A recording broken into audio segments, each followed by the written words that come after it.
Well, I have some pretty exciting news coming up for the old GT500, and that is tomorrow morning I'm supposed to be expecting a package with a TVS swap from a 2013-2014 GT500, which is the TVS 2.3 Trinity blower,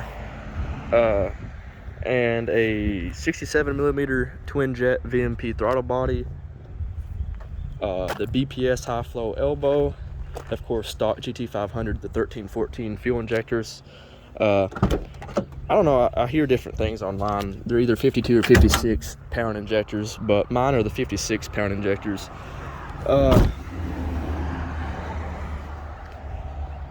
Let's see, what else am I getting? I already have a JLT 123 intake, and okay, that sticker flew off. But anyway, I have the JLT 123 intake. I put this bigger coolant reservoir. This is the Roush reservoir. It's a stock look, 3 times capacity heat exchanger reservoir. And of course, I'm having this thing tuned through BJ McCarty at Venomous Tuning. Actually a full dyno tune, and I'm getting a wideband for it too, so I can do the 3rd gear wide open throttle pulls. And for that, I'm going to remove this vent right here, and I'm going to put a pod inside this. It's actually a Roush gauge pod, and it's still, you can still have your air blow around it and stuff. It doesn't like take away from air conditioning or heating right there, so that's pretty cool. But I'm not a huge fan of clusters on the pillar, and I especially hate the tripod cluster right there. I think that just looks so damn tacky.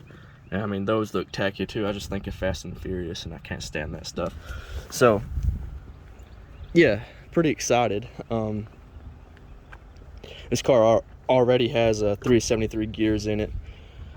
The pulleys, the factory 2.6 on the TVS swap, and I'm going to step that down to 2.4 pulley, because this car already has a 2.5 stock look VMP pulley with the 90mm idler pulley.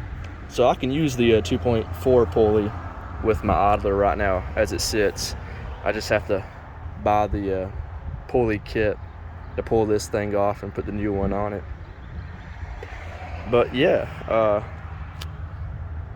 I'm definitely excited for that, because right now as the car sits, it's making 560 to the wheels, and I'm hoping with that 93 octane tune and the 2.6 pulley that I should be making around 650 to the wheels.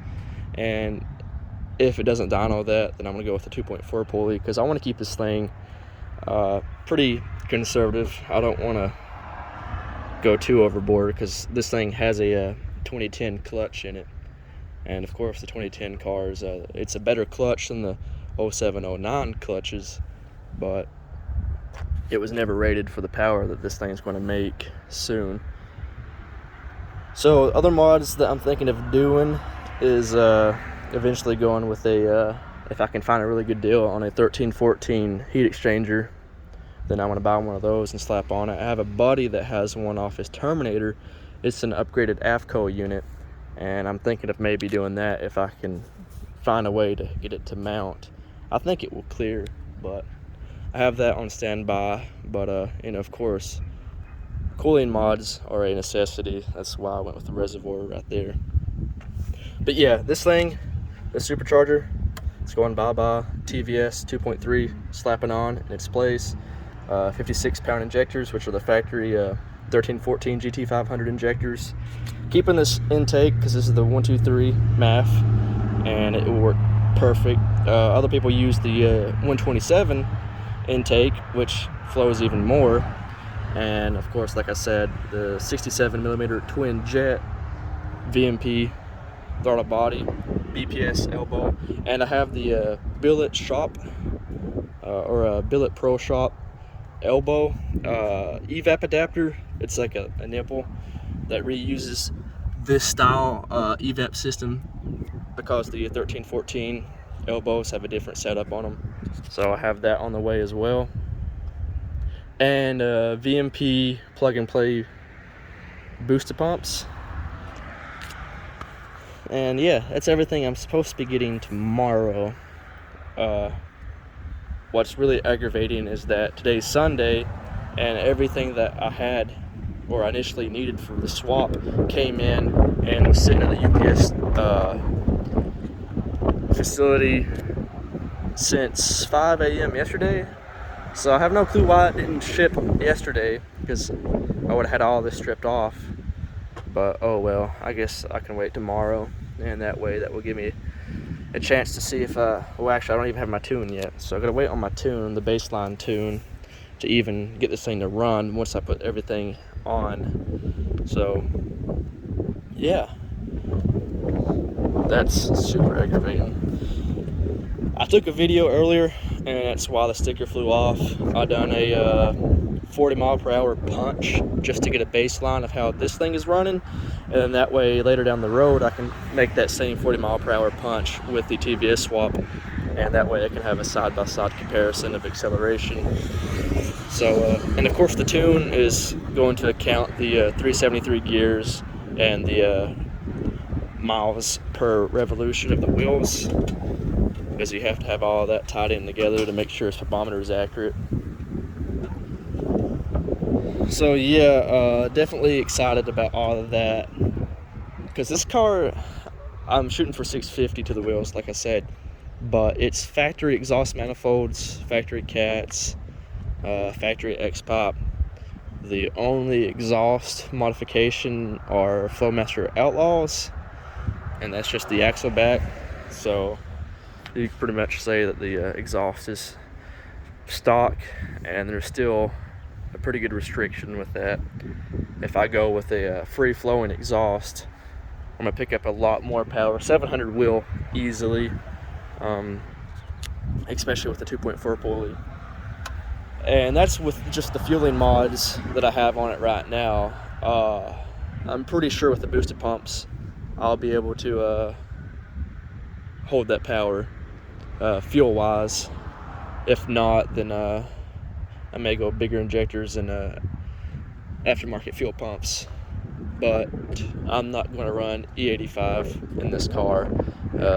It's just not very abundant around here. The closest gas station with ethanol is about 40 minutes away, and I can only imagine the fuel mileage that I'm going to get on E85. So yeah, that's just I know there's a lot of power to be gained with that, but I'm not going to do it.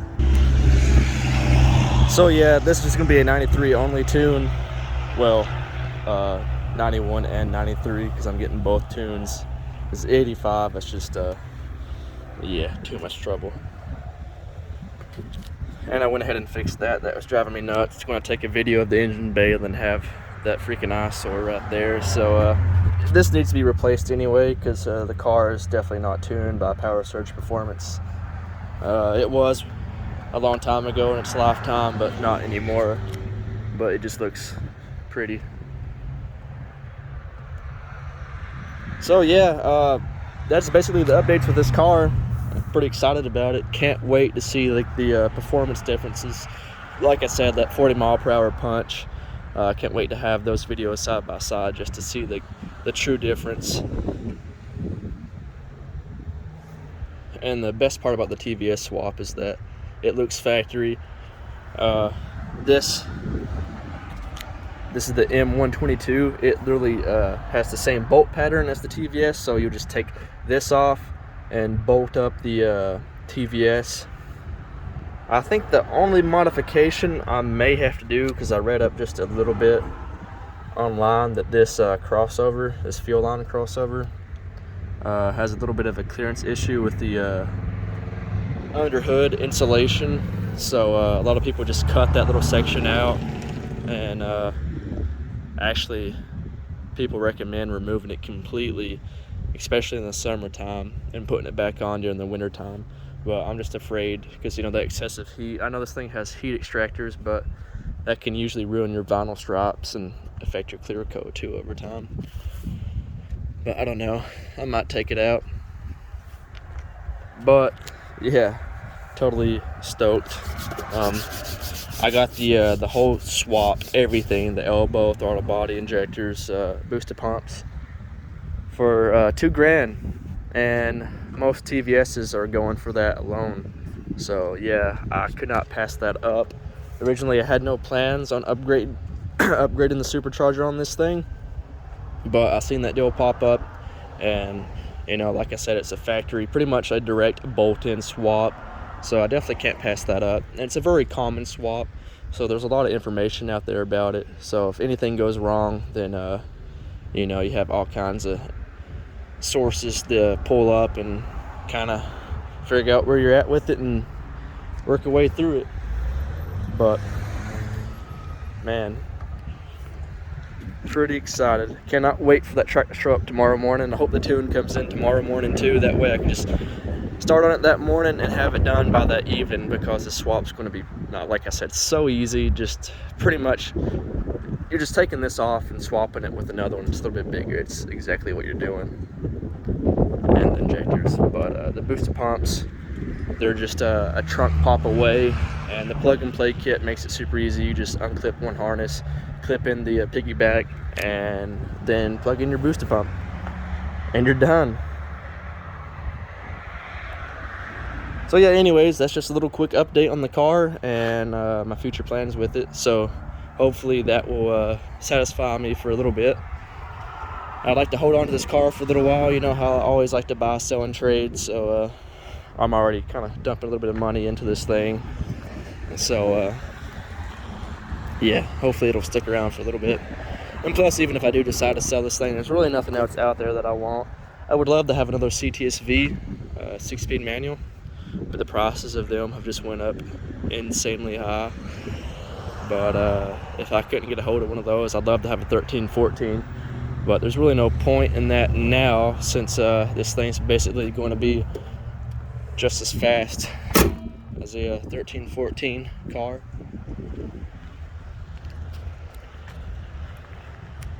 The wheels need to be cleaned up, but it's shining up pretty good right now. But yeah, anyways, thanks for watching and staying updated. So yeah, hopefully in the next couple weeks I could have this car completely dialed in with the tune and see how she does.